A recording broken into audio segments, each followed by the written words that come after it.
When people ask me what my favorite game of all time is, I've never been able to give a definitive answer. In middle school, I would have said Majora's Mask. When I was in 3rd grade, probably Freddy Fish. And last year, I said it was Earthbound in my retrospective video on it. However, the answer to that question is, and deep down, always has been Super Mario 64.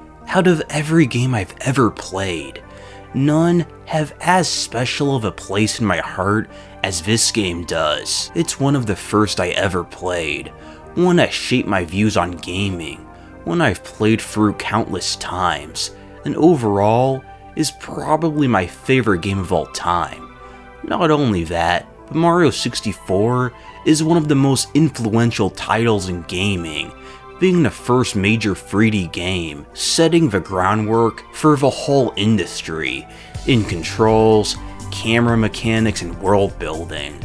However, despite my utter love for it, I've never made a full video on the game as a whole, only its cheat codes and sometimes worlds, so I figured it's about time I do so. And I'm playing the 3D All-Stars version because A, for the better video quality with less artifacting and all that, and B, it's a version I've never played before, and I wanted to spice things up, and C, I impulse bought it, and now I need some return on investment. My poor financial decisions aside, let's begin.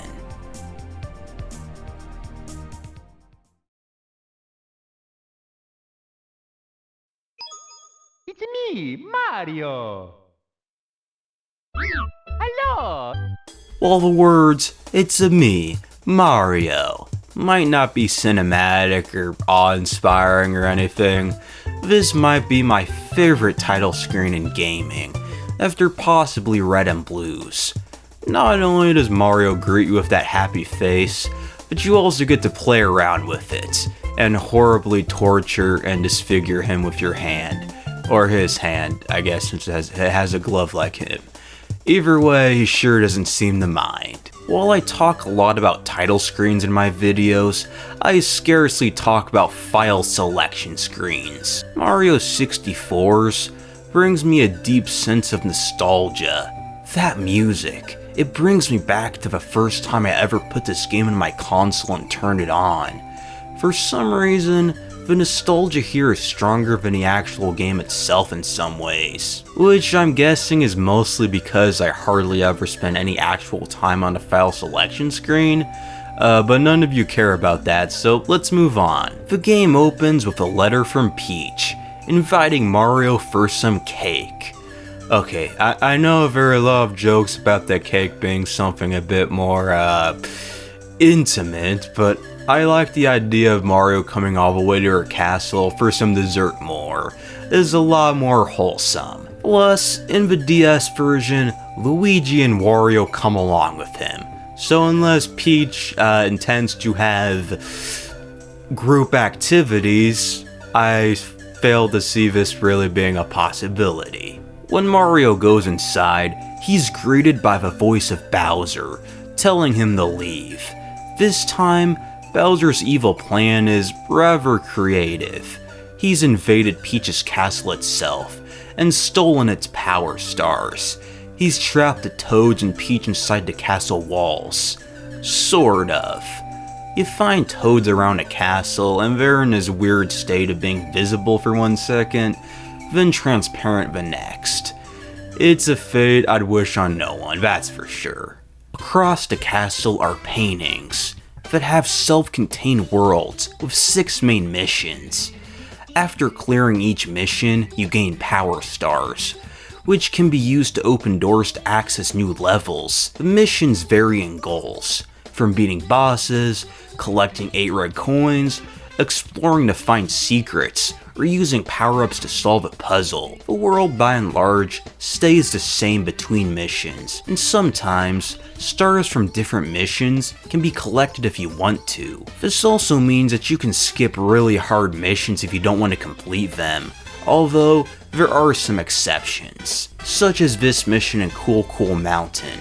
where the snowman's body only appears in Mission 5. You can skip entire courses too if you wish, as all you need to complete the game is 70 out of the 120 stars to do so. The complete freedom in terms of what stars you want to collect or not is without a doubt my favorite aspect of Mario 64. Even the first mission of the game with King Bomb can be skipped if you really want to, if you take on Chain Chomp instead. So the Bowser stages are the only courses that are mandatory. Another great thing about these missions are how short they are. Having these worlds be split into small, bite-sized goals instead of one overarching big level or series of smaller, shorter levels like in 2D Mario was a great idea. 3D Mario games are some of the only games I can think of where half an hour is enough to make massive progress.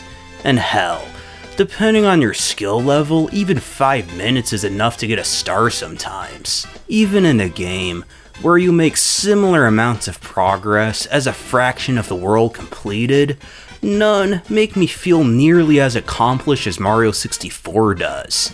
Let's take Pokemon for instance, and let's focus on the time it takes to get from one gym leader to another. Say I get through a third of the routes, trainer battles, the story stuff, all that, in one sitting. And let's compare it to getting 2 of the 6 main stars in a world in Mario 64. I feel far more accomplished getting that progress done in a ladder, even though it's technically the same amount of progress completed, a third. But by far the most notable aspect of the game is its revolutionary gameplay, being the first 3D platformer to be so ambitious and refined. As a Gen Zer, close to a decade younger than this game, it's hard for me to imagine a world where CGI animation and 3D games didn't exist, but I imagine that it must have been incredible to see the launch of the 5th generation game consoles. To go from the level-to-level sprite-based 2D Super Mario World to this in only half a decade is impossible to wrap my mind around. Today, the achievements made to gaming in that time frame are far less noticeable, with diminishing returns in the way hardware upgrades improve games. Mario Kart 8 is 11 years old now, but still looks acceptable, while Super Mario Bros. Was also 11 years old when Mario 64 came out.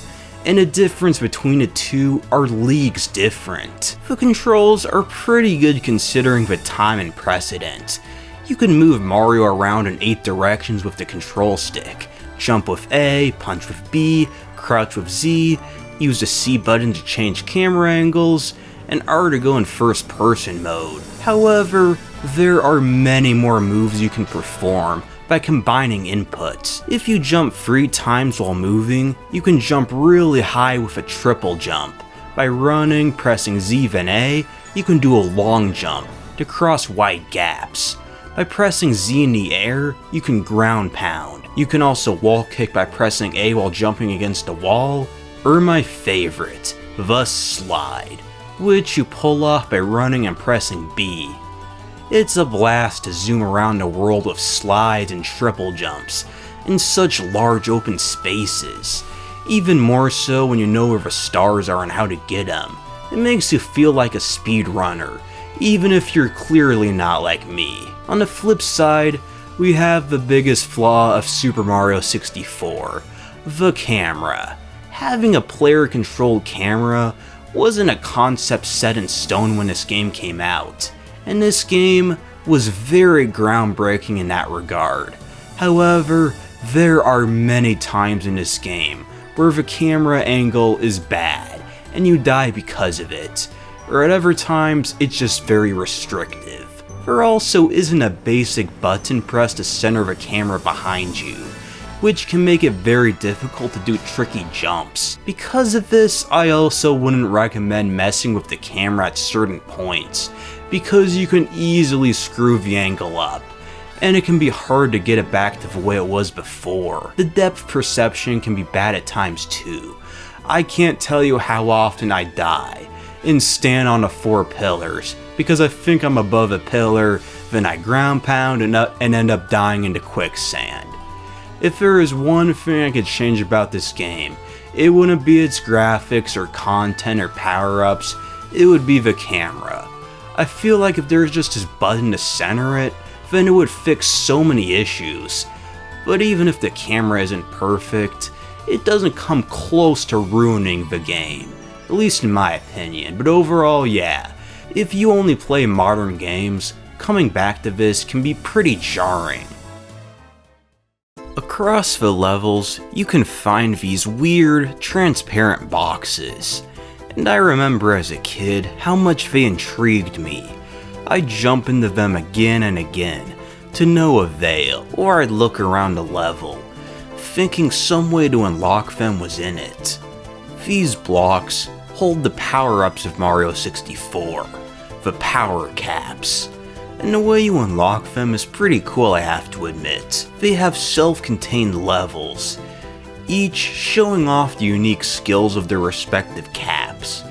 Then you explore the stage, until you find a switch, press it, and now that power-up is unlocked in all courses. The wing caps level is first to be unlocked. Just collect 10 stars, then the ceiling in the lobby shines down.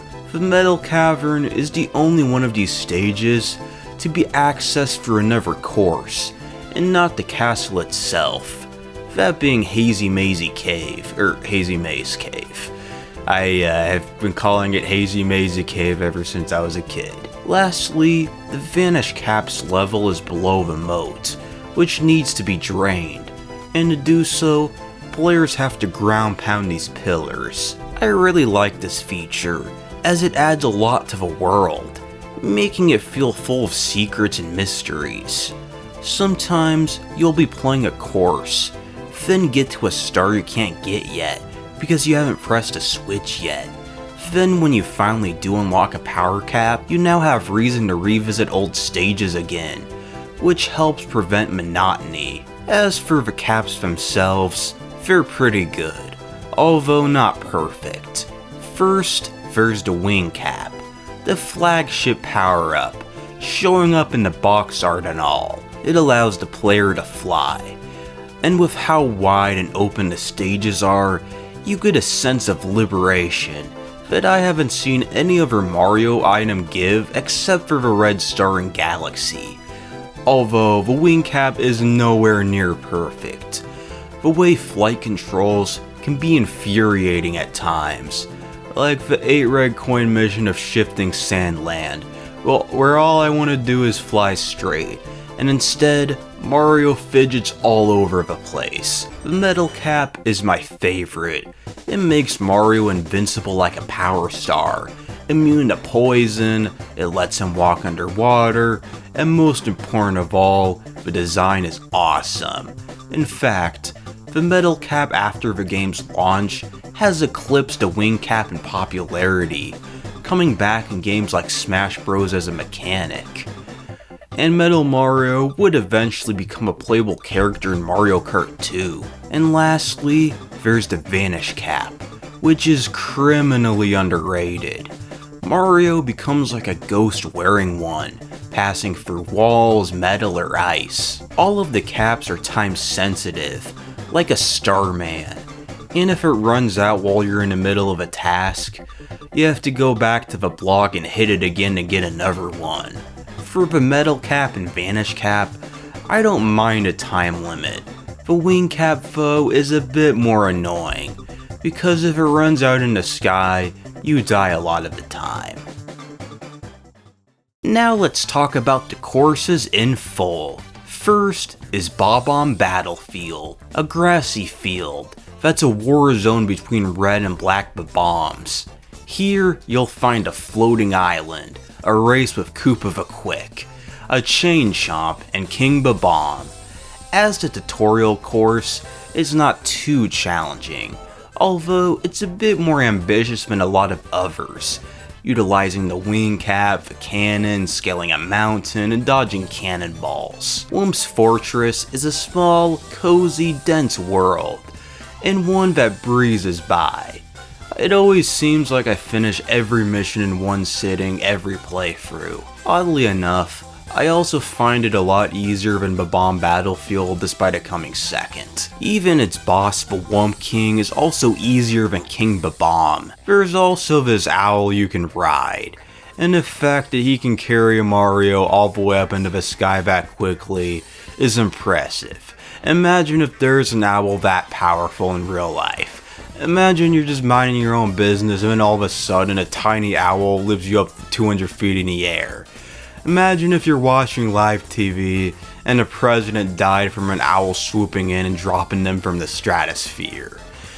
Truly the most terrifying Mario character of all time. Third is my favorite level of the whole game, and honestly all of gaming as a whole, Jolly Roger Bay. A serene, foggy, relaxing place, with a song that relieves my stress and worries away like snow and warm rain. It's nostalgic, ambient, enchanting, and soothing. Chica Conroy in a 64 DS Let's Play said that Jolly Roger Bay is where the journey truly begins, and I have to agree with him. There's a real sense of mystery and wonder, along with that soothing feel. Many of its missions revolve around exploration, venturing inside a sunken ship, investigating an underwater cave, or blasting up to these pillars. The aesthetic is fantastic too. Everything is blue, foggy, rustic looking, feeling like you stumbled upon a real pirate's abandoned hideout from centuries ago. The only things I don't like about Jolly Roger Bay are 1. Touching the eel's tail to get a star. It's annoying, plus the eel is creepy, and 2. It goes by way too fast. This place is so special to me. There have been many times in my life where I'm in the dumps, and I either listen to the OST of it on YouTube, or dig out my N64 to play Jolly Roger Bay, just exploring around the place. And whenever I do, for a very brief moment, I feel like I'm 10 again. Cool Mountain is an interesting course, being designed on a vertical plane instead of horizontal.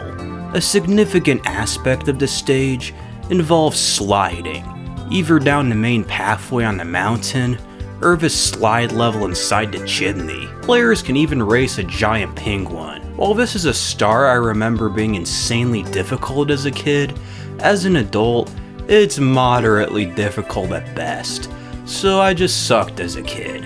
A fact that becomes clearer with every video I make. Oh, and if you want, you can also kill a baby penguin. In this mission, you have to carry a baby penguin found at the top of the mountain, then take it to its mother at the bottom. However, once the mom gets her baby, the star spawns. So if you're a sicko, you can grab her baby again, then drop it off the edge. This was something I did all the time growing up, even showing it off to my mom, who was not impressed to say the least. Big Boo's Haunt is my second favorite course of the game. I've always been a sucker for spooky levels in games. What can I say? This place is creepy. The music, the overall atmosphere, and the things players encounter while venturing its premises. Boo's or Mr. Eyes are to be expected. However, they aren't really that unnerving. What is the monster piano. You go into this mostly empty room, with a red coin right by it.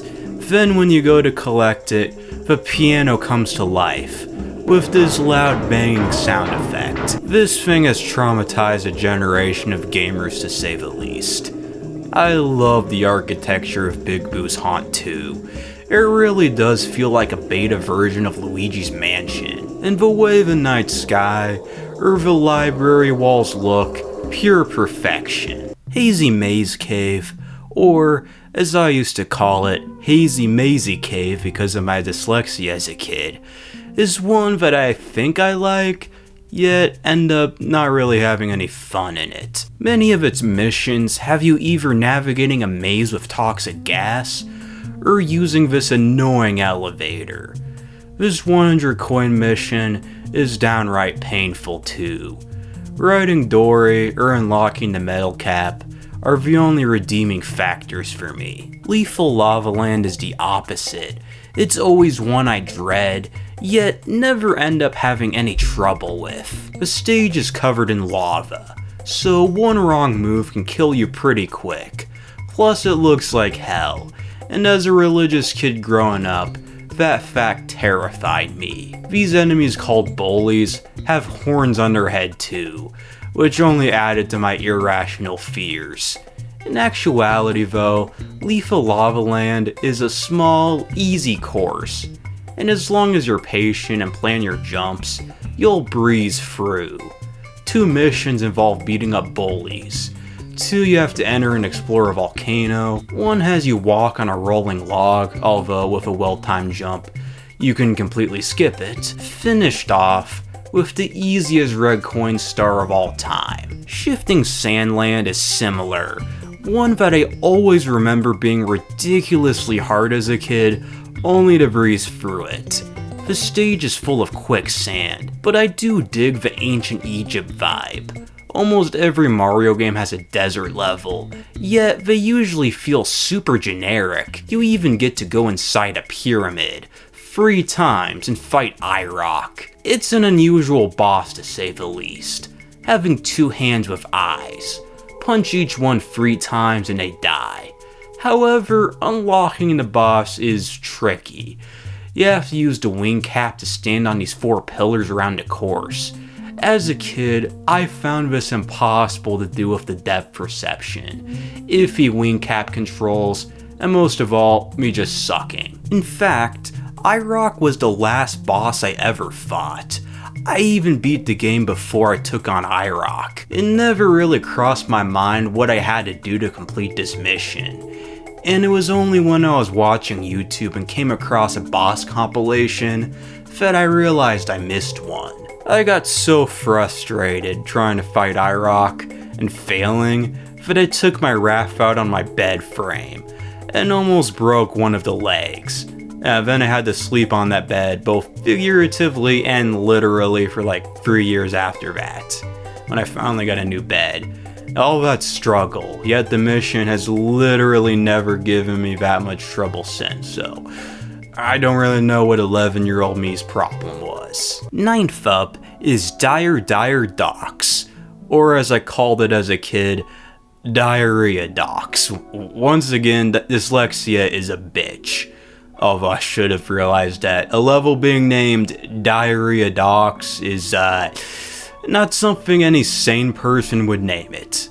I also thought that the line in the Pokemon theme song, "To train them in my cause," was that feeling in my balls for the longest time. Thankfully the level isn't themed off of feces. In fact, the same track in Jolly Roger Bay plays. Not only that, but the OST lists this song as the theme of Dire Docks first most, and not Jolly Roger Bay, despite that level being earlier in the game. My only guess was that it was created earlier in development. Anyway, I don't love Dire Docks nearly as much as Jolly Roger Bay. Even though it has the same relaxing song, it doesn't come close to having the same relaxing vibe. The missions are a lot harder. You have to be on your toes, and it feels a lot more industrial. Still a decent stage, just not at the top of the list for me. Remember when I said that I didn't know of Rock's existence until I watched YouTube videos? Well, I didn't know about Snowman Land until watching videos either. Although, can you blame me? The entrance is a blank spot on the wall. A good chunk of the area is this giant snowman's body, and you can get blown off if you don't climb this penguin's head to avoid it. There's also this igloo, which is pretty cool, and the beta version of Chief Chili. Next up, we have Wet Dry World, a course that a lot of fans seem to dislike. For me, meanwhile, it's one that I really like.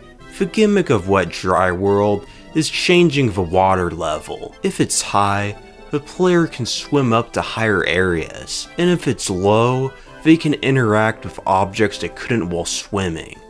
It can be challenging, sure, yet I don't understand why it's so disliked. After that is Tall Mountain. Now we're getting into the really hard courses. This level is traversed in a spiral pattern, so if you fall down, you have to climb all the way back up. There are tons of spots that need precise jumps, like these mushrooms, or well-timed long jumps, to get across large gaps. Although it has a secret slide, so that mostly redeems it for me. Following up, we have Tiny Huge Island. It's one of the most creative stages of the game, having two near identical islands that you travel between, with one major difference: the size of Mario. On one island, everything is tiny, while on the other, he's tiny relative to everything else. Some missions have the player interact with enemies on one island, then travel to the other to see what's changed, such as draining the water from the mountain to fight Wiggler. It's a great concept, but I hate this place so much, honestly. I die again and again, especially during the 8 red coins and 100 coin mission. I just can't time my jumps in such small places, and then in other spots, I still die. It's like, they were like this wind right here, oh, take a leap of faith, oh, I did it wrong, I'm dead. Tick-tock clock is where things really start to heat up.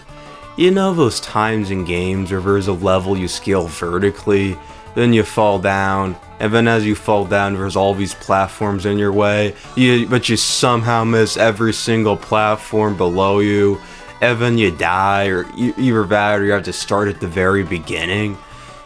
That's Tick-tock clock. The concept is cool. Depending on what time the clock hand is on when you enter the level, the various mechanics of the stage either move slower or faster, or not at all. Platforms will move, flip, or spin, which makes platforming difficult. And it's here where all the imperfect physics and controls really start to become a problem and become noticeable. Now, for a lot of quests, you can just turn the clock off, but not for all of them. Get a hand and stomp on Flump, need the clock to be on, because otherwise, these clock hands won't move to transport players to other parts of the stage. In the case of Stomp on Flump though, it's possible to wall kick your way to the star, so thank God. And last of all, the final course of Mario 64, Rainbow Ride. This stage takes place in the sky, so falling off is an instant death most of the time.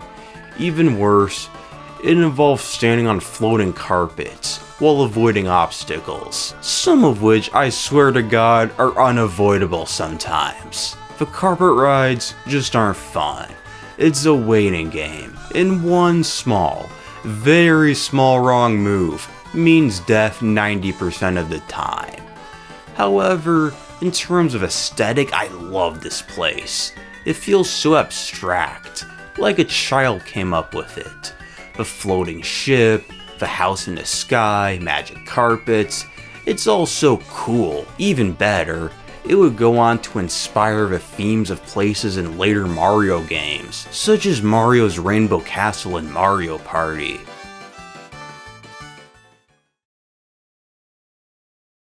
Peach's Castle is a fantastic hub world.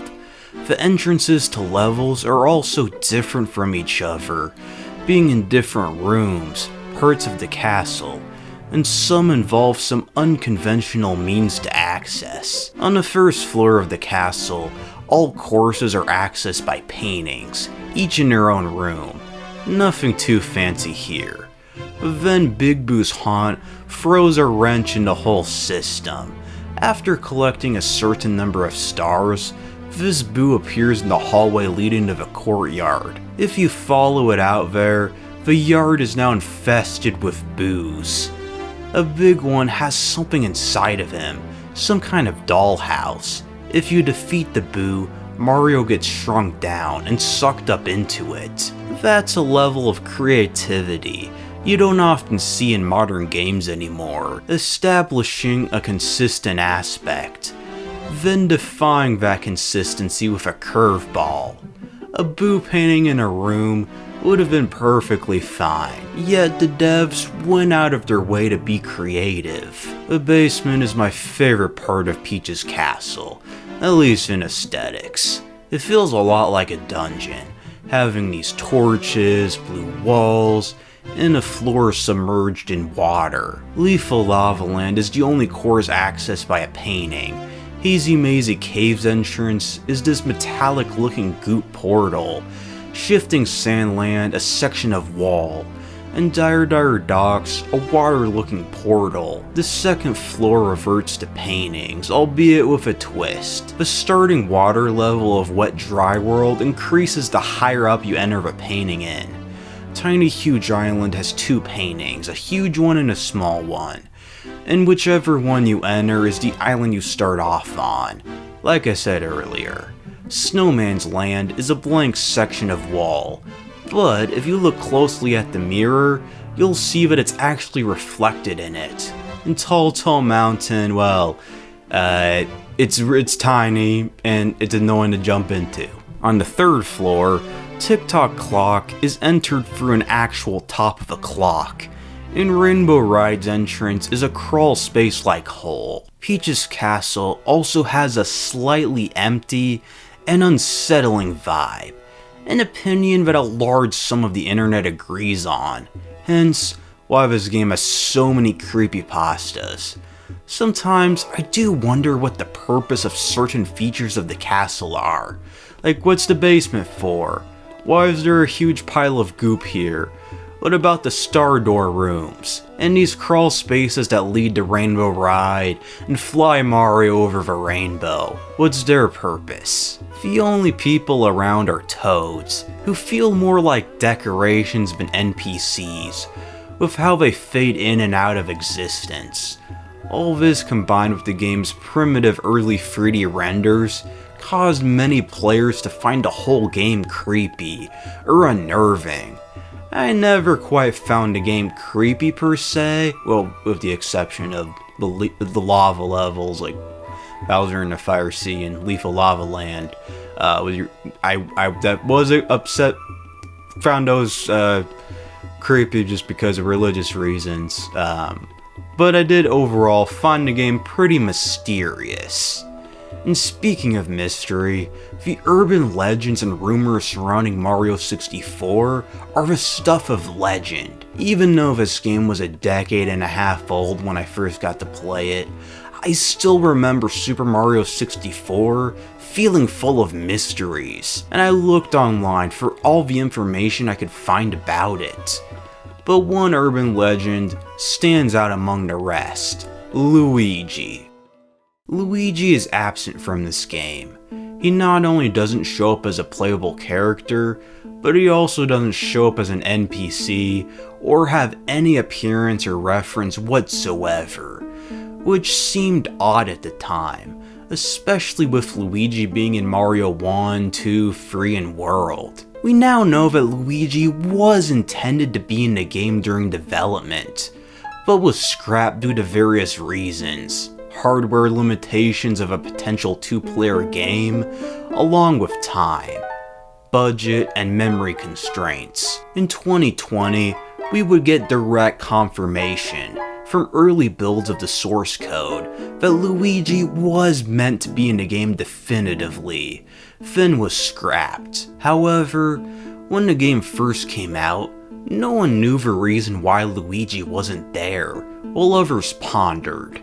What if he was? The late 90s were an odd time. The internet, while it existed, wasn't nearly as robust or large as it is today. You didn't have full video walkthroughs or anything. Instead, text-based web pages for the most part, while many other families didn't have internet access at all. It was a time where rumors like Luigi being a secret unlockable could spread like wildfire.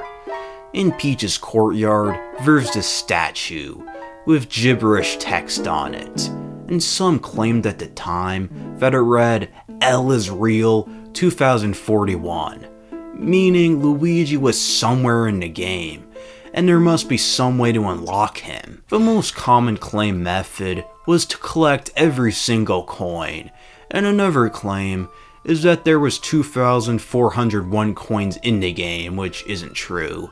But anyway, for one, such a challenge is ridiculously hard.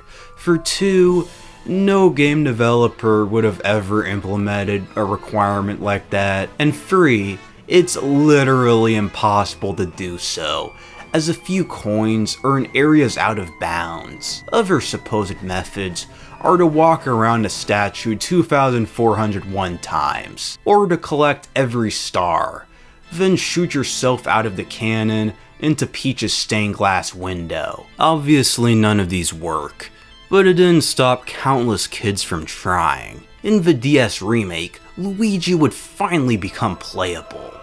However, this game wasn't safe from its own unlockable character rumors, this time being Waluigi, which is even more outlandish than Luigi in the N64 original, because A, there is at least a grain of truth in it, and B, when Mario 64 DS came out, the internet was a lot larger.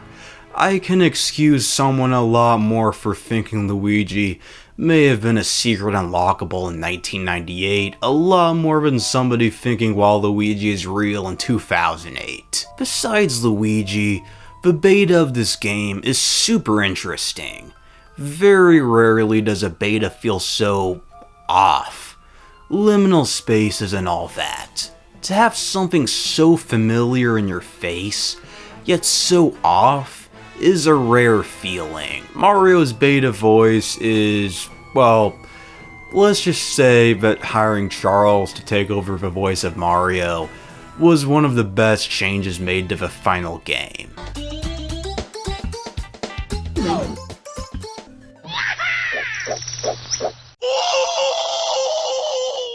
Because the beta is so interesting, it led to a massive trend online of people making their own little fan games based on the beta version, then uploading them to YouTube. Every copy of Super Mario 64 is personalized. It was fun at first, but it got old and predictable fast. Overall though, the trend did give Super Mario 64 a bit of a renaissance in the early 2020s in terms of content. So all in all, it was a great thing.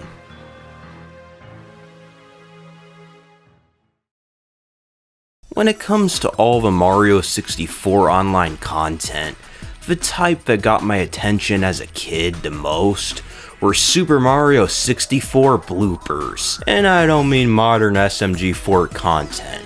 I mean plain as day, footage of the game with Windows Movie Maker text on screen, stitched together to tell a story. The editing was very bare-bone, outside of the basic cut tool or added music. These were the very, very early days of YouTube. Hell, a lot of these were well before my time even.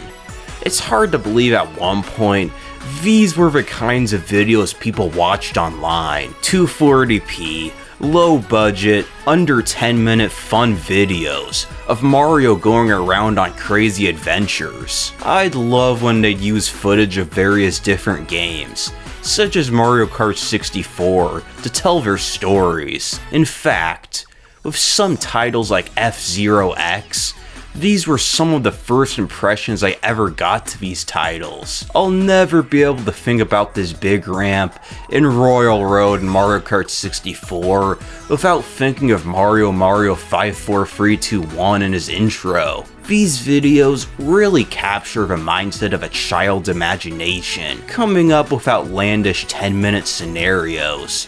Only instead of it being with toys, it's a video game. I think a lot of us did similar things as kids, coming up with similar scenarios or plots with our imagination. As it turns out, a lot of these creators were actually kids themselves while making a lot of these videos, which makes a lot of sense in retrospective. As the genre evolved, bloopers went from simple gameplay with text overlaid to elaborate animations with sound effects, original characters, and models of characters not present in the game originally. At a certain point, the genre lost its charm, no longer resembling what it started off as, which isn't necessarily a bad thing completely. Glitch Productions would be birthed out of all of this, giving us some of the best original animations on YouTube, like the amazing Digital Circus. However, I'm not gonna get super deep into all of this here, and plan on someday making a whole video on Super Mario 64 bloopers, so stay tuned.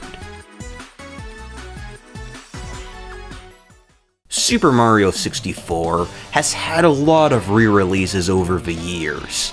The earliest was in 1997, called Shindo Mario 64. This version only came out in Japan, and changed very little. Some bugs were fixed. Unfortunately though, many of these were good for speed runs, and it also added rumble support. The base N64 version has come out on the Wii and Wii U Virtual Consoles, and Switch Online. Most of these versions are virtually the same, with only a few changes, such as resolution or color palette. The 3D All-Stars version, which again, is what I've been playing for this video, is a bit different. For one, it's the Shindo version. The overall resolution and the way the game looks have been altered to look better on modern displays. The HUD is much nicer looking, text is sharper, and tutorial text has been changed to match the Switch controller sticks and buttons. Many were disappointed that this re-release wasn't in widescreen, didn't fix camera controls, and had the same textures as the original. Worst of all was 3D All-Stars release status. This game was only available for a limited time, from September of 2020 to March of 2021. After March of 21, you could no longer buy it off the eShop, and physical prints stopped being produced. In 2020, I figured that yeah, scalpers might take advantage of this, but a few years from now the game's probably gonna be cheap. Well, I was wrong, because it's 2025 now, and this copy cost me like 90 bucks. And since I've already covered Sunshine and Galaxy recently on their OG consoles, I'm not gonna have any use for this cartridge anytime soon. But hey, at least the quality of my footage is in HD, with no artifacting or interlacing or pixelization. Was it worth the extra money? Probably not. This game as well got a full remake on the DS, which is incredibly different than the N64 version. I mean, really different, with multiple playable characters such as Yoshi, Luigi, and Wario, 30 new stars, minigames, along with totally new mechanics, like silver stars. It's the definitive version, albeit with its own downsides.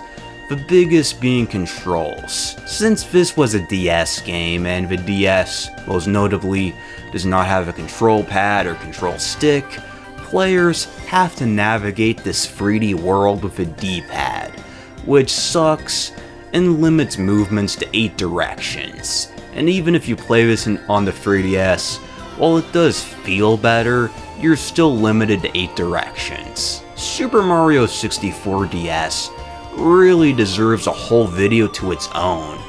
And there I go again, adding more future videos to the massive pile that I already have of videos that I'd say I'd do someday, but we'll probably never get to. Alright, now that I've gone over most of what I've wanted to talk about, let's talk about some of the hardest stars of the game. 100%ing Mario 64 is much easier than Sunshine, Odyssey, Galaxy 2, or 3D World. Yet, I've never actually gotten all 120 stars of the game on a single save file until now. My childhood N64 cart had a file with 110 stars collected. Then I collected the other 10. So I was determined to finally complete this game in full. Starting off, we have the 100 coin missions. These stars are long, tedious, and simple mistakes can mean the end of a run. Starting off with the worst, we have Hazy Maze Cave, because of the bottomless pits, poisonous gas, along with few coins. Tiny Huge Island, since I seem to die randomly for no other reason than bad luck. Tick-Tock Clock as well, with its tedious level design and lack of coins. And Rainbow Ride because, well, it's Rainbow Ride. That and a significant amount of the stage's coins are blue coins that are activated by this blue coin switch. However, the coins spawn on top of this area that you have to wall jump to collect, so not fun. The missions that involve the wing cap can be pretty painful too. Two in particular, the wing cap levels 8 red coins, and wing Mario over the rainbow. The former has red coins lined up, and with the way the wing cap works, if you miss one your first try, it becomes very difficult to turn around without losing elevation, so you might as well start all over. Wing Mario over the rainbow, meanwhile, is many people's least favorite in the entire game. The goal is simple: collecting 8 red coins across clouds in the sky. The coins are at different elevations, so using this cannon is necessary. Once again, remaining steady with the wing cap, which you have to do to touch some of these red coins, is difficult, with how Mario keeps wanting to go down. In all honesty though, the mission itself isn't too hard. It only took me 2 tries. What sucks and makes everyone hate getting to star though is what happens when you fail. You don't die. Death would be a mercy. Instead, you fall all the way outside into the castle courtyard and have to walk all the way back up the stairs every single time that you fail. So yeah, the red coin stars on the Bowser courses are tricky too. Some red coins are pretty well hidden, super well hidden in fact, to the point that you may need a video guide your first time. But there is one star that I never legitimately got in the N64 version: Stomp on Thwomp. Whoever owned this game before me and got those 110 stars, this star was one of them, so I didn't need to get it. And whenever I did try later on, I gave up pretty quickly. To get this star, you have to climb all the way up to the top of Tick-Tock Clock while it's moving, to be able to reach this Thwomp and get the star. At least, that's what you're supposed to do. With a well-timed wall kick triple jump combo, you can do this mission with the clock off. At least that's what I did.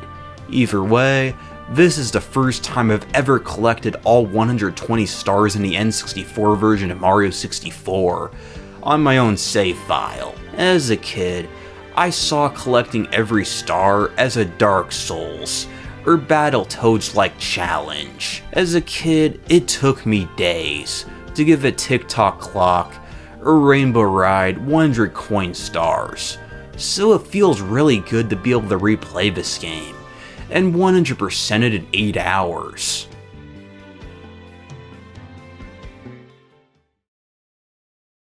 Alright then, only one thing left to do: defeat Bowser and save Peach. You have to take on Bowser 3 separate times.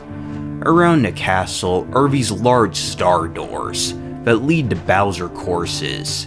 When you clear them, you get a key to another part of the castle, and when you get both keys along with 70 stars, the final level, Bowser in the Sky, is unlocked.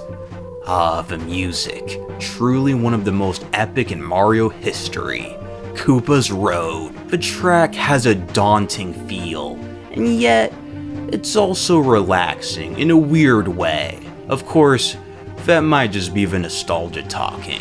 This level is a perfect final challenge, from pole jumping, to moving platforms, to tough enemies. As you make your way to the top of the level, you see pillars depicting Mario's first fight with Bowser, and a pipe leading to the final boss.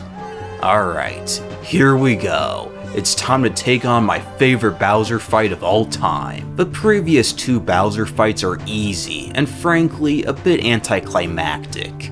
Bowser mostly just breathes fire, or in the fire sea can tilt the stage to make you fall off. To beat him, grab his tail, rotate the control stick, and swing. The timing is a bit tricky with how hard it is to see the spike balls, but one collision is all it takes. And as a side note, what Mario says while swinging Bowser is different depending on what version of the game you're playing. In the N64 version he says, "So long, King Bowser," only that "So long, King Bowser" kinda sounds like "So long, gay Bowser," at least to some people. So long, Bowser! Although it's directly confirmed that that's not what is said. In Japan though, Bowser's name is Koopa, and as such, Mario's line is different, simply bye-bye. Bye-bye! In the DS remake, Mario says bye-bye. In Wii and Wii U and Switch Online, he says "So long, King Bowser." In 3D All-Stars, he says bye-bye, as it's based on the Shindo version, which again, only came out in Japan before this. Now, that's a lot of information that you didn't need, especially since we're in the middle of an epic boss fight, so let's get back to that. In this third and final Bowser battle, Bowser has all kinds of tricks up his sleeve. He can summon a storm of fire, do a super jump that releases shockwaves, and can ram towards you at full force. If you miss a bomb while you swing him, he jumps back onto the stage, and takes with him part of the stage. After 2 successful swings, he destroys the entire edge of the stage. So if your strategy was grabbing him, then slowly tossing him towards the bombs, then swinging him right next to one, that strategy is no longer possible for the final section. I remember as a kid, I had a ridiculously hard time getting the final blow in on Bowser. I just sucked at throwing him at the bombs. So I just let go randomly, and he would just fly off the stage, come back, rinse and repeat. But once you do finally get that final collision in, it's over. Bowser's magic is undone, and he drops one final power star that somehow gives Mario the wing cap. He flies off triumphantly to Peach's castle, and from the stained glass window, she emerges. This version of Peach feels a lot more mature, I guess. She feels like an actual queen, and her voice is way deeper, which honestly I kind of like. Mario! The power of the stars is restored to the castle.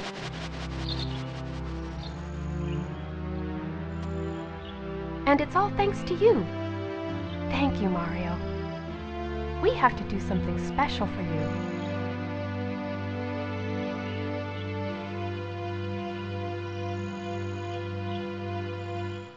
Here we go! Listen, everybody. Let's bake a delicious cake.